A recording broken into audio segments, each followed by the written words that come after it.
ഇപ്പോൾ നൽകാൻ കഴിയുന്ന ഒരു പ്രധാനപ്പെട്ട വാർത്ത, ഒരു വമ്പൻ വാർത്ത, ഒരുപക്ഷെ ഈ വാർത്തയുടെ സ്ഥിരീകരണം എത്തിയാൽ അത് ഇസ്രയേലിലെ ലോകത്തിൻ്റെ മുമ്പിൽ തലയുയർത്തി നിൽക്കാൻ കഴിയും, ഇല്ലെങ്കിൽ ഇസ്രയേലിൻ്റെ വലിയ വിജയമെന്ന് തന്നെ പറയേണ്ടി വരും. കാരണം ലെബനനിൽ കഴിഞ്ഞ ദിവസം പേജർ വാക്കി ടോക്കി സ്ഫോടനങ്ങളിൽ ഹിസ്ബുള്ളയെ തകർത്ത് തരിപ്പണമാക്കി ഇപ്പോൾ വീണ്ടും ലെബനനിൽ ആക്രമണം നടത്തുന്ന ഇസ്രയേലിൻ്റെ ഒരു പുതിയ വാർത്ത തന്നെയാണ് വന്നിരിക്കുന്നത്. ന്യൂസ് 18 ആക്സസ് ചെയ്ത ടൈംസ് ഓഫ് ഇസ്രയേലിൻ്റെ വാർത്ത. ആ വാർത്തയിൽ പറയുന്നു, ഹമാസിൻ്റെ തലവൻ യഹ്യ സിൻവാർ കൊല്ലപ്പെട്ടിരിക്കുന്നു എന്നുള്ള വാർത്തയാണ്. നമുക്കറിയാം, ഹനിയ ഇറാനിൽ വെച്ച് കൊല്ലപ്പെട്ടതിന് തൊട്ടു പിന്നാലെയാണ് യഹ്യ സിൻവറെ ഹമാസ് അവരുടെ തലവനാക്കി വെച്ചിരുന്നത്. ഈ സിൻവറെ കൊല്ലും എന്ന് ഇസ്രയേൽ നേരത്തെ തന്നെ പ്രതിജ്ഞ എടുത്തിരുന്നു. അങ്ങനെ സംഭവിച്ച യുദ്ധം തങ്ങൾ നിർത്തും, ഹമാസുമായിട്ടുള്ള യുദ്ധം തങ്ങൾ നിർത്തുമെന്ന് ഇസ്രയേൽ പറഞ്ഞിരുന്നു. ഇപ്പോൾ പുറത്തു വരുന്ന വാർത്ത, കഴിഞ്ഞ ദിവസം ഗസ സിറ്റിയിലെ സ്കൂളിന് നേരെ ഉണ്ടായ ആക്രമണത്തിൽ യഹ്യ സിൻവാർ കൊല്ലപ്പെട്ടു എന്നുള്ള വാർത്തയാണ്.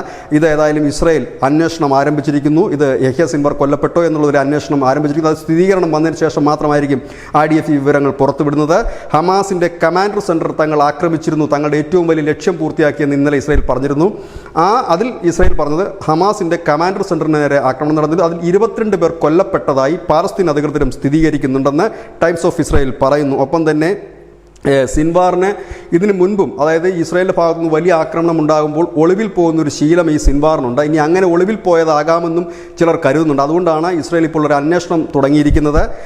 1987 ഈ ഹമാസ് സംഘടന രൂപീകരിക്കുന്നത്. അന്നു മുതൽ തന്നെ അതിൻ്റെ സ്ഥാപക അംഗമാണ് ഈ പറയുന്ന സിൻവാർ. ഒരു ബുദ്ധികേന്ദ്രമാണ്.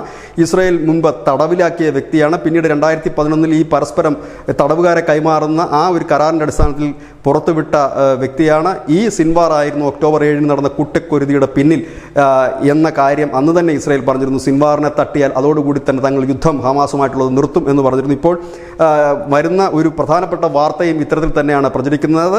സിൻവാർ കൊല്ലപ്പെട്ടു എന്നുള്ളതാണ്. ഏതായാലും IDFൻ്റെ ഭാഗത്തുനിന്ന് സ്ഥിരീകരണം ഉണ്ടെങ്കിൽ മാത്രമേ അത് നമുക്ക് സ്ഥിരീകരിക്കാനും കഴിയുകയുള്ളൂ. ഏതായാലും ലെബനനിൽ വലിയ രീതിയിൽ തന്നെ ഇസ്രായേലിലെ വ്യോമാക്രമണം തുടരുന്നു. ഈ ഒരു സാഹചര്യത്തിൽ ഇന്നലെ ഇസ്രായേൽ പുറത്തുവിട്ടൊരു വാർത്താ കുറിപ്പിൽ പറഞ്ഞത്, ഞങ്ങൾ ഒരു വലിയ ലക്ഷ്യം കണ്ടിരിക്കുന്നു എന്ന് പറഞ്ഞിരുന്നു. ഒപ്പം അത് ഈ ഗസ സിറ്റിയിലെ സ്കൂളിന് നേരെ ഉണ്ടായ ആക്രമണത്തിലായിരുന്നു. ആ സ്കൂള് ഈ ഹമാസിൻ്റെ കമാൻഡർ സെൻറ്റർ ആയിരുന്നു എന്നുള്ളതാണ്. അത് അവിടെ 22 പേർ കൊല്ലപ്പെട്ടത് പാലസ്തീനും സ്ഥിരീകരിക്കുന്നുണ്ട്. ഏതായാലും ഒരു വലിയ വാർത്ത. ഇനി അതിൻ്റെ കൂടുതൽ വിശദാംശങ്ങളിലേക്ക് കാത്തിരിക്കേണ്ടതായിട്ടുമുണ്ട്. News desk news India Malayalam.